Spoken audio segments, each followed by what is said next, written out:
Okay, I think we are on ready to go. It is Facebook Live with Dr. Eric Potter once again from Sanctuary Functional Medicine. I'm a functional MD who is caring for those who have chronic illnesses, including immune health issues, which is what we're going to be talking about is back to school immune health. What can you do to help your children and actually you, since you are living with them, to be as healthy as possible as school time starts up again, especially in these days of crazy COVID madness.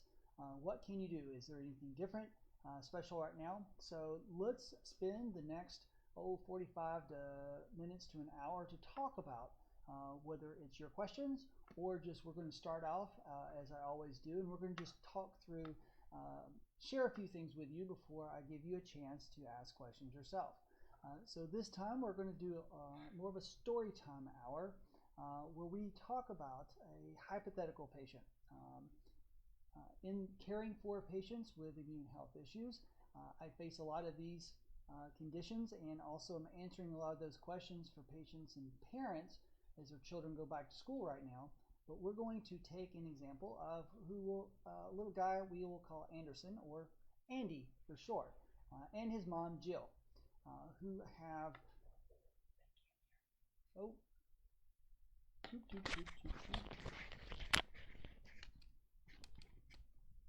I'm told that there is some audio issues, and I think maybe my microphone up here, we may have to try this again. And let me know if that is a little better, and we will just start from the beginning.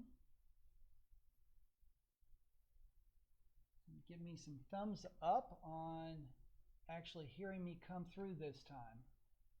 There's always some technical issues when you're dealing with technical stuff.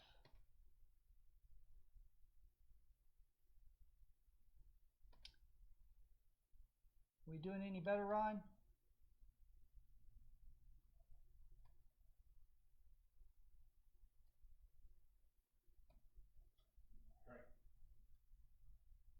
All right, I think I'm coming through again now.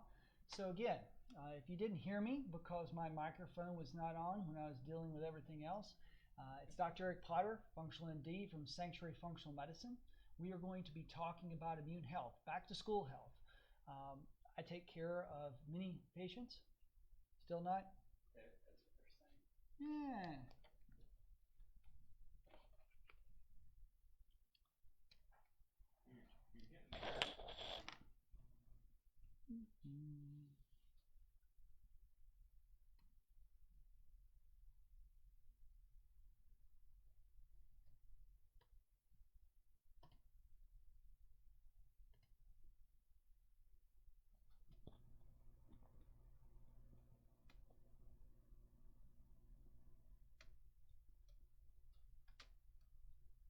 Hello, it should be coming in.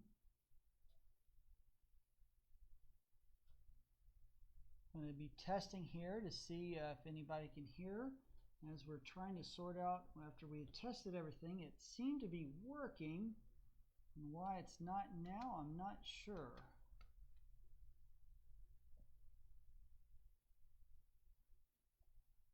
You can let me know if they hear me at this point.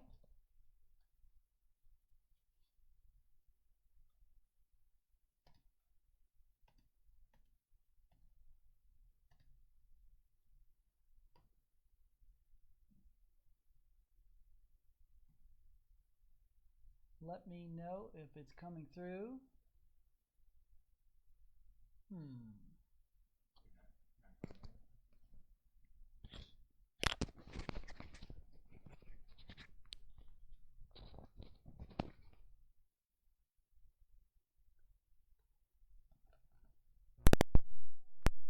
Try that again if anything's better.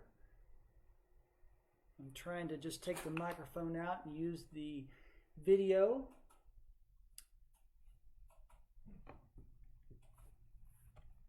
No change, Rachel says. We're going to turn things off and try something different. Well, Trina says it's better, and so does Tina. All right, are we better now? Sounds like good. Yeah. Oh, it's going to be one of those days apparently. So let's just 20 minutes worth of work to get the sound working, and it still didn't come through. So let's get started again. So again, many of you, probably most of you, know me. Hopefully there's a few new faces on, but I'm Dr. Eric Potter, Functional MD, Sanctuary Functional Medicine in Franklin, Tennessee. So once again, I'm going to say this the third time. Hopefully it's coming through well, but we are going to talk about back to school immune health. Our children may be going back to school, whether it's in a physical building, of public, private, could be doing homeschool, may or may not be doing some activities. A lot of activities are canceled, sports, different groups and things like that, but we are concerned about, as our children go back into those environments, what's going to happen. Will our kids get sick, whether that's from that coronavirus that's running around or just the normal flus, cold viruses, and other things. Well, we're going to talk about that today, as well as my immune prepper course, as this is playing a role in that. sfmempower.com is going to have more information, but we are going to try to equip more of you, not just our patients, but others, and hopefully our patients will share that with their friends and family, a way that they can help their children and themselves prepare their immune systems for a strong defense. With that, we're going to start out with a little story rather than just a didactic session of going through things. I'm going to tell you a story about a little guy, 10-year-old, we'll call Anderson, or Andy for short, and his mom, Jill. So you see, Andy is an average kid. He's a cute guy, has a nice, good, short, buzz cut haircut. He's all boy. He loves to be outside. He's constantly running and playing. He's got more energy than Jill, his mom, knows what to do with.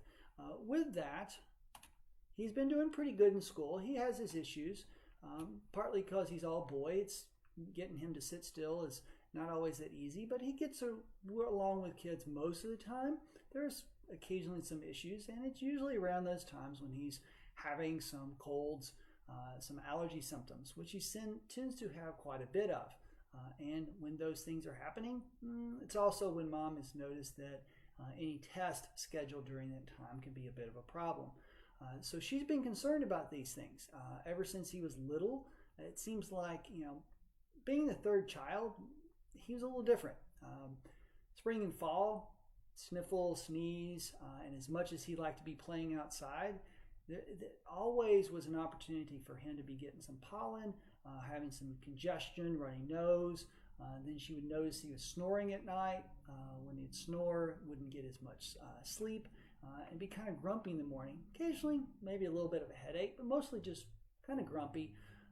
And it seemed like after a while, eventually, he would get some virus that was going around. So rather than a lot of the other kids that had the virus, cold virus for a few days, it seemed like his would always drag out, get more congestion. Occasionally, the doctor would say, "Oh, he's got a bacterial sinusitis. He needs to take some antibiotics." And they go through that, and sometimes they get a little loose stool and a little belly upset from being on antibiotics. And it just seems like every spring and fall going through this. And mom was like, my first two kids weren't like this. They didn't have these kind of issues. So with that, she's thinking, what's going on here? But you know what? She's busy. She had other children. It never was severe, so she kind of went with it. However, this year, there's all this craziness. Little Andy was out of school because they closed it down due to our pandemic status, and went through the summer, had his usual things, got to play with some kids for a while. But then school is supposed to start back up in the fall. There's been a lot of questions for the school board, exactly what's going to happen. Are kids going to come back? Or how are you going to social distance? Are they going to have to wear a mask? Are you going to use sprays in the building to try to disinfect every day or even once a week? Would there be changes that would put stress on little Andy as he's going back into school? So their mom Jill had a lot of questions, old concerns that never really completely got answered, and some new ones that might even make those old ones a little bit worse. So she took the old way. We're going to talk about this other times, but the old way is Dr. Google.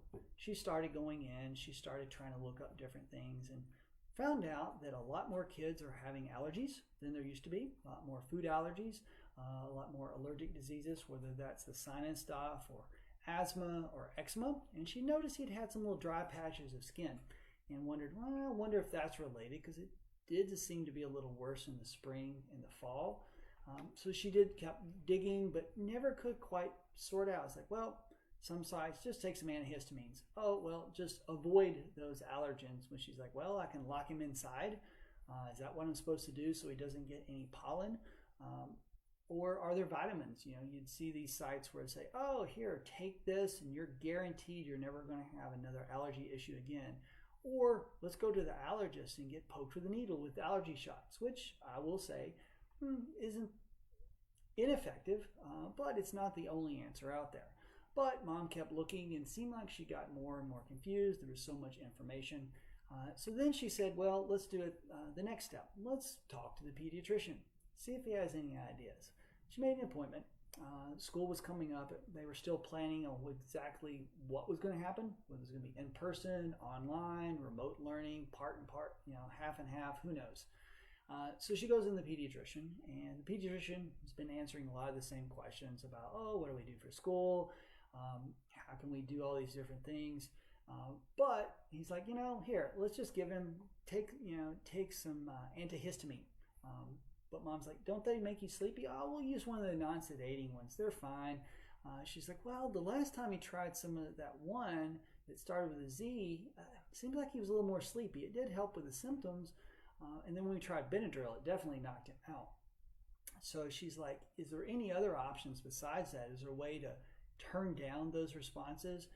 Is there a way to do this naturally? And the pediatrician, nope, it just, you know, take these, spray some steroid spray up the nose, take some pills, and you're going to be okay. And she's like, well, what do you think's behind all this increase in allergic diseases that we've been seeing? He's like, I don't know. I feel like I probably see a few more kid patients with allergies than I used to, but don't really have a good reason why. Maybe it's pollution. Who knows? So mom left the visit, said, well, you know, I've already tried those antihistamines. We've tried the steroids before, and yeah, they helped, but do I want to keep doing that? Do I want to find something else? So then she goes back to Dr. Google and says, well, let's try some of these supplements. And then she tries one, and then she tries another for him, and she goes through, and sometimes they make him sleepy, sometimes they just make him a little more frustrated, and she's wondering, is there something more I could be doing? But then she runs across something called functional medicine. And if you're watching this, you probably know a little bit about it, but just the idea that we can get at root causes and try to understand why our immune system is dysfunctioning, which is one of the reasons why I want to help patients and the public understand with my immune course of the sfmpower.com, Immune Prepper 101, is how your immune system functions, some of the things we can be looking for to understand signs of dysregulation, signs and symptoms that tell you you've got immune system breaches, where your barriers are down, where there's some imbalances in some of the cells. So she starts reading through this, and it doesn't completely make sense from a logical standpoint, but she does like, you know, this sounds like it may apply to my little Andy. So she says, you know what? I see that there's a local functional medicine doctor. I'm gonna make an appointment. Yeah, it takes a bit of work from what she could tell, but she's like, you know, I've got to get him better. We can't go into the school year thinking, oh, you know, what's going to happen? Is he going to bring something home? Are we all going to get this bad coronavirus, or is he actually going to be in worse shape and get other infections? You know, do I want to take a vaccine? Does he want to have a vaccine? So there's a lot of questions there. So she gets an appointment with a functional medicine doctor who walks her through the story of little Andy's life and says, no, that's not the way it used to be. Kids didn't have all these allergy issues. And some of those inattentive issues or behavioral issues where he's snoring a lot may mean that his lymph nodes in his neck, because the tonsils have grown up so big that they're causing some sleep apnea at night, which sometimes happens in kids, and could be causing some of the behavioral issues and some of his school issues. definitely at least making kind of grumpy. And the allergies, as we have allergic reactions, we can get some leaky brain, not just leaky gut, but leaky brain. So that some of those allergens, some of those chemicals he's been exposed to, possibly from toxic saboteurs, could be affecting his school ability, could be affecting his focus, and maybe that's why it's not just that he's a boy and kinetic and doesn't pay attention to things, but it could be actually some direct effects on the brain. Jill's like, this is pretty interesting. I've never heard this before, and asks some questions. The functional doctor walks her through that and helps her understand a little bit more, and they order some tests and determine some of the things that not just some allergies, environmental things like the pollen and tree and mold and dust mites and things like that, but actually realizes that he's got some toxicities, and that may be one of the reasons why he's having these triggered. He's also low in vitamin D, which helps modulate our immune response. And he's probably got some leaky gut, and that dairy, which he loves so much, seems to be something that his body's reacting to when they look at testing. So the mom's like, well, I'm trying anything. Nobody else has been able to help. I've not been able to get other answers. And she says, let's look into that. Let's try it. She starts doing that. She realizes, cutting out dairy for a few weeks, notices that his symptoms are actually a lot better. He's not sniffling as much. And he actually seems to be sleeping a little bit better. And then she's, maybe I'll try these other natural mast cell stabilizers, these things that prevent the histamine from getting out so that you don't have to treat with an antihistamine later. She goes through that, and pretty soon she's really like, he's actually doing better. School's starting up. They're going back to school, and then she's like, hey, functional doctor, is there anything I need to worry about?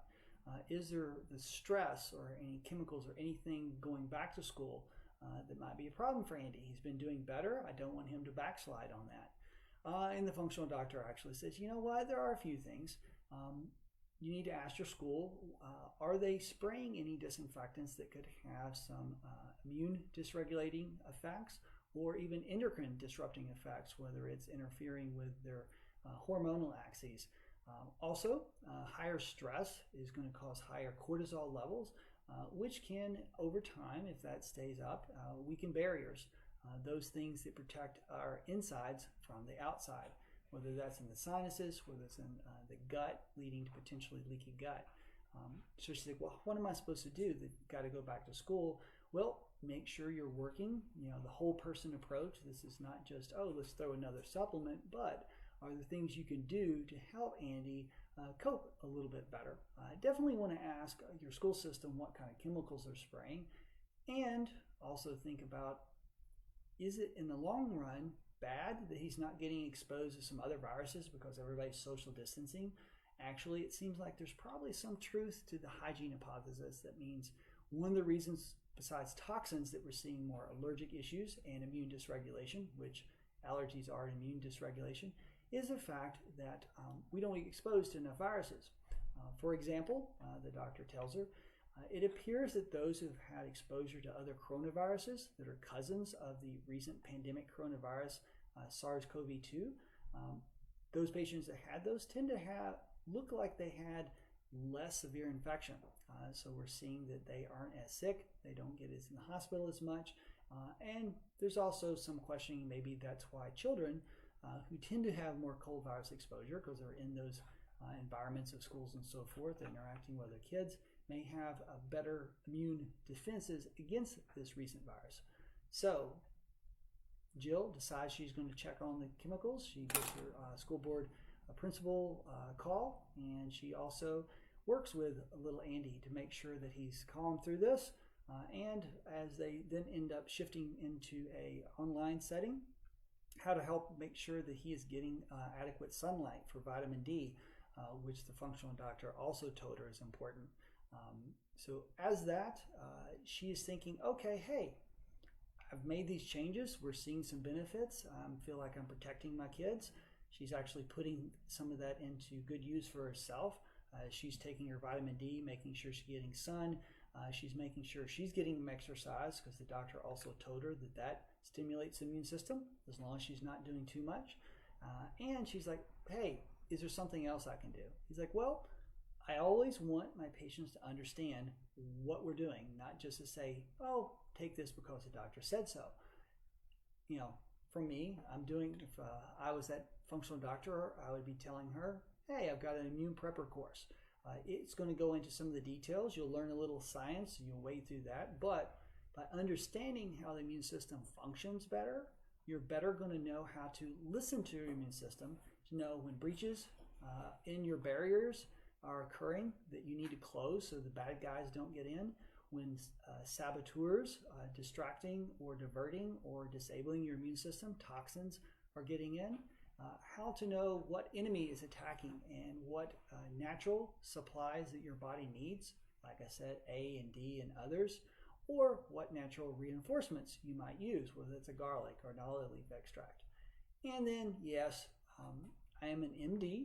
I do functional medicine. I do both the natural and the conventional world. There are times when pharmaceuticals, while one of the last resorts, is something that you may want to use earlier or later if the natural and the supplies are not working, and learn when that is appropriate.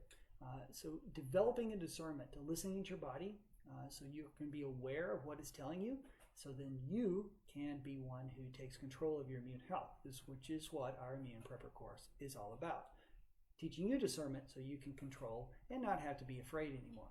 So with that, Jill has taken Andy on a ride through functional medicine and also realized that she's going to embark on her own journey of taking a class and learning how to help her children, not only Andy, but her other boys. And hopefully, as what we're trying to do in this course is encourage community. So it's not just for her own good, but she's sharing that with other friends, other parents in the school, and sharing that with her children so they grow up practicing immune health, things that keep them from having problems down the road. As much of what we do in life in our youth is going to have some effect as we age, so our bodies are in better shape when we are older. So with that, I'm going to take some questions. If anybody has specific questions, I can answer. I want to try to do that, but wanted to start with a little story to see how functional medicine and paying attention to your immune health could help someone. So from there, we'll take any questions that if you have not already, you can start adding them to the comments.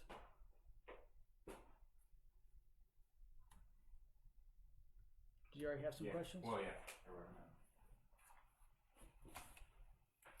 All right. My children start back in 2 weeks. What should I be giving them daily to boost their immunities? They're all elementary age. So, first of all, I do want to be careful. I'm not going, if I'm not your child's doctor, I can't be directly recommending things to them. But what I can say is that there in our immune booklet that you can sign up, it's a free 13-page booklet. It's going to talk about zinc and vitamin C and vitamin D. You've got to do weight-based, age-based dosages on that. Obviously, a 10-year-old is not going to need as much as a 18-year-old, or will need more than a 3-year-old. So D, A, zinc, those are some of the things that are just the baseline supplies. Again, we talk about that in one of our sessions of our immune course. The other thing is looking at natural reinforcements, learning when to use garlic, olive leaf extract, other natural antimicrobials, antivirals that can be benefit. So also curious what your functional treatment suggestions are if you are to catch COVID-19. So this is another area where I need to be very careful. There are those out there who rightfully so want to make sure that no one is making promising cures for COVID-19 because right now they would claim there is nothing that cures it. But we do have a lot of studies. If you go through what's called PubMed, if you've never done that, this is a system that categorizes and catalogs all the medical research information according to keywords and findings for pretty much everything. On there, if you look into coronavirus therapies or coronavirus treatments, you will find a few different things where there is not anything out recent in terms of directly saying SARS-CoV can be treated by X, Y, or Z or A, B, C, but you can extrapolate somewhat just by the fact that some of the past SARS-1, which is CoV-1 from a number of years ago, was a virus that there was a number of things that over the years have been tested against it. There are some studies showing that, say, quercetin has some benefit against coronaviruses. There's some studies looking at things like garlic, elderberry, even resveratrol, the magic little thing that's supposed to be in grape skins. Zinc definitely shows some decreased duration of symptoms for different cold viruses, including coronavirus. So while I can't say that there is a regimen, there are natural therapies out there that can at least decrease the effects or shorten the duration of viral infections, and in some studies suggest that they can decrease the rate of attack for those. Now, beyond that, you're going to get out there and you're going to hear a lot online about other pharmaceuticals that may have some antiviral effects. And without getting into the details of that, for obvious reasons, if you don't know what those obvious reasons are, then you haven't been watching the news. But those pharmaceuticals that are normally considered antibiotics, many people ask, how could they have any hope of treating a virus? We thought antibiotics, antibacterials, only treated bacteria and not viruses. Well, when you look at the mechanisms, that same chemical structure could have a different mode of action or different means of causing an effect in a bacteria versus a parasite versus a virus. So in the case of one of those, it looks like it is increasing the rate of zinc getting into cells, and zinc appears to be one of those things that prevents the replication of viruses. So instead of being able to make 1 million copies, if it can only make 10,000, sounds like a lot, but that can be a huge factor, giving your body time to kill off that infection. So I do believe there are a lot of different options, pharmaceutical and natural. It'll be interesting as we do get real research, if it's not suppressed, where it talks about which of these therapies, and in what I'm doing, just to kind of say it really generally, is I'm doing both the natural and the pharmaceutical combinations. There's no reason to tie one hand behind your back just arbitrarily if you're fighting something like COVID, because for many, it is a very serious disease. Do I think it's quite as scary across the whole nation? No, but I do believe and do know many who have been very sick by it, and life has been threatened. So I would like you to take it seriously, but using immune prepping techniques and wisdom, discernment that we are offering here today and in the e-booklet and in the class if you want to sign up for it. Hopefully you don't have to be afraid. If you know how to defend yourself, you don't have to be afraid of the bad guys. And that's what we want to do, is equip.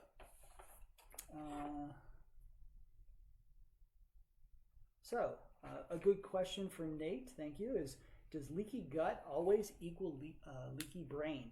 So let's talk for a second, because it is one of the things we address in some more detail in the course. Leaky gut is when the cells that are normally nice and tightly, with tight junctions tying them to each other so nothing leaks between your cells from your intestinal lumen, which is the opening where food passes through, into your bloodstream on the other side of those cells. When those junctions let those cells kind of spread apart a little bit, is going to start letting things leak through. And what gets through can be toxins, can be proteins, which proteins can then trigger an immune reaction, as well as those toxins. Sometimes infections, viruses, bacteria, parasites can get in easier. So when that happens, it causes inflammation. Now, why would somebody ask if leaky brain comes from leaky gut? Aren't they kind of a little far apart from each other? Well, our brain and our guts are actually very intertwined between the nerves that travel between them and the chemicals, zonulin, that play a role in whether those tight junctions are holding the cells together, also can affect whether the cells preventing things from your bloodstream getting into your brain, that blood-brain barrier, which is mentioned in the course, whether that opens up as well. And in many cases, it looks like that if you have leaky gut, that leaky brain may ensue. It's not clear if that's a 100% because we've not really gotten people to volunteer to do brain biopsies just when they had leaky gut. Obviously, that's not something that's going to ever happen. But we do have good signals and good signs that that is one of the things that often happens. And then the brain can be infected by inflammation that's occurring elsewhere in the body or other toxins. From Hunter. And I talked with him on the phone this morning. Yep. I'm struggling with mold. What treatment do you do that isn't possible to do yourself at home? So there are some things that you can do, and that's part of discernment.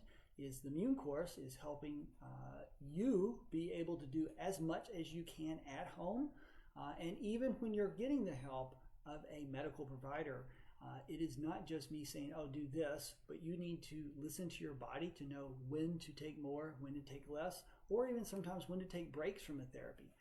So number one, what I do in the clinic is helping patients know when to step on the gas a little faster on detox, when to let off.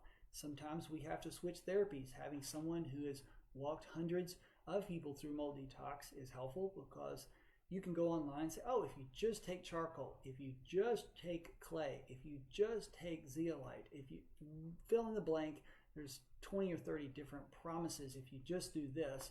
But if you go on the Facebook groups, you'll find out, oh, well, yes, I tried that, but it didn't work. And I tried that, but it didn't work. And I tried that, but it didn't work.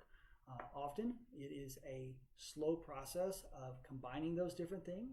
I have some patients who start with a toothpick and just take small, tiny doses, and we titrate them up and tolerate that. So that's one of the things, just even if you're using natural therapies that don't need a prescription, that may get a person much faster and much faster to getting better than if you just try to do it yourself at home. Also having access, there's some do-it-at-home labs where you can get some of your labs, but not all of them to know. And then how do you know if that lab going up or down is a big deal? Those years of experience are worth getting some help from an expert in that. There's also a few prescription medicines that are sometimes helpful with someone. If you've got mild mold toxicity, you may not need a full everything under the sun.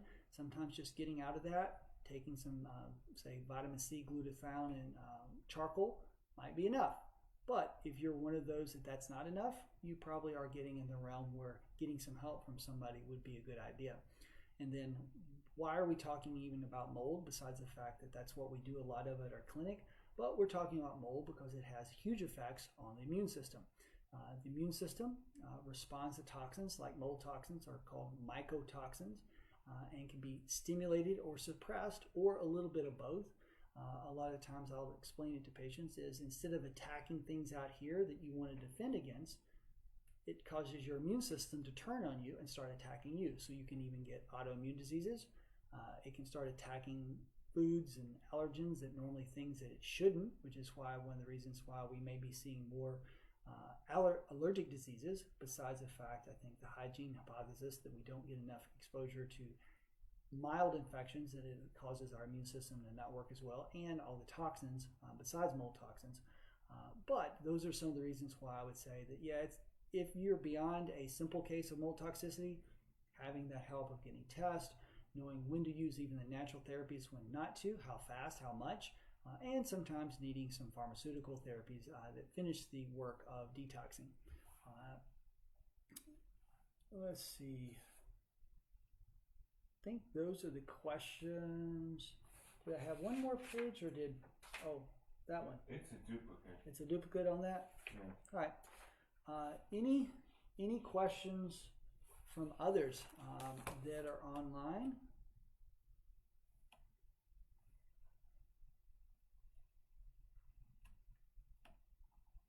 Let's see.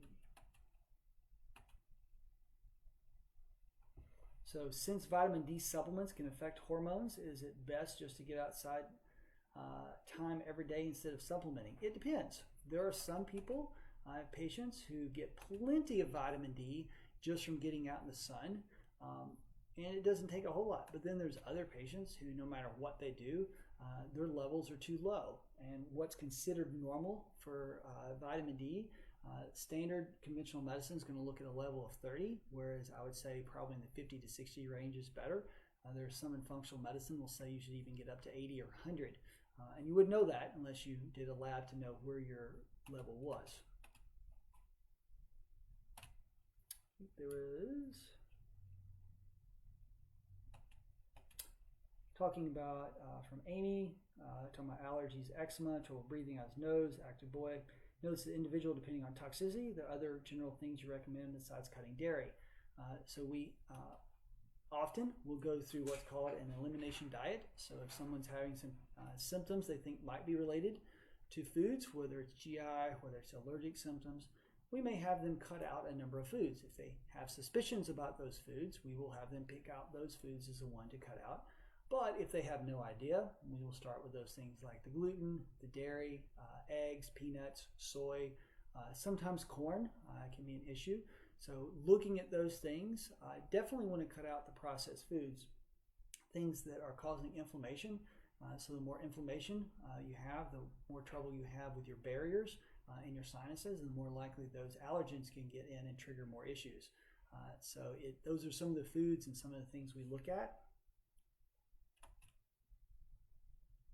See?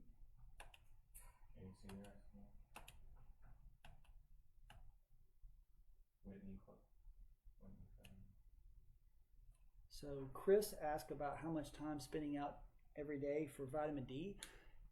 Typically 15 to 30 minutes of a good area of exposure. Now, if all you do is you've got long sleeves, gloves, hat on, and only thing there's this much of your skin getting some sun, it's not going to make that much difference in vitamin D. Now, we also don't want you to go out and get a sunburn. It does increase risk from skin health issues like skin cancers. But even if you can just get a short sleeve or tank top, or getting 15 to 30 minutes of sun on a regular basis most days, you're going to do a pretty good job of getting, we check our patients' vitamin D levels very frequently, and we often have to cut the doses in half of what patients are taking by a supplement.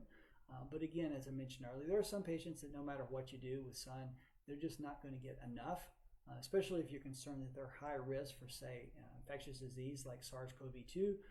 You want to make sure that they are getting adequate levels by measuring those, and then giving them more in the winter by mouth, and then less in the summer.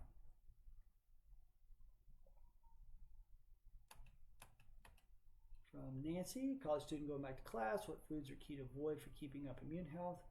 I say that dairy is bad, or sugar. How much room is there to indulge on occasion? Do you really need to teetotal to keep your immune system up? So this is where having someone who knows you and teaches you to know yourself. There are those who even a little bit of sugar can cause inflammation and cause symptoms and cause yeast issues, which then also contributes to more allergic symptoms and immune dysfunction, immune suppression. There are others who can eat. There are actually, there's some genetic studies out there. I don't have the exact genes, but some very small percentage of people actually do better on the standard American diet with the high carbs. It's crazy. I've met one or two, and when they try to do the ketogenic diet, it just felt horrible. But they eat the pizza, the bread, and all the gluten and all those things, and they feel great. And actually, their metabolic markers, their labs look great. So don't get your hopes up that will be you. But everybody's different. So you've got to learn to listen to your body. Have someone help you learn how to listen to your body. With that, though, most people should keep sugar to a minimum. Having some now and then, especially if it's after you've had other things like protein, carbs, fiber. If you go out on an empty stomach and eat a banana, even though it's a healthy fruit, that can have some sugar in it that actually triggers some yeast, can be an issue. Whereas if you had that same fruit, the banana or say pineapple, which is also kind of a sweet fruit, after a meal, it's not going to have probably as much effect. Now, how much is too much? It's going to vary for different people, but again, not eating those sweets alone, or for dairy, some people can tolerate a little bit, but if they get too much, they can handle some in their coffee. But if they're drinking a glass of milk or having some ice cream that then throws some sugar on top, that's too much. So that's partly what I talk through on multiple times in the Immune Prepper course, is helping you understand your body and guiding you in that, so that way you know what's right for you. Now, yes, there's some guidelines that go across everybody, but even then there's some flexibility in that.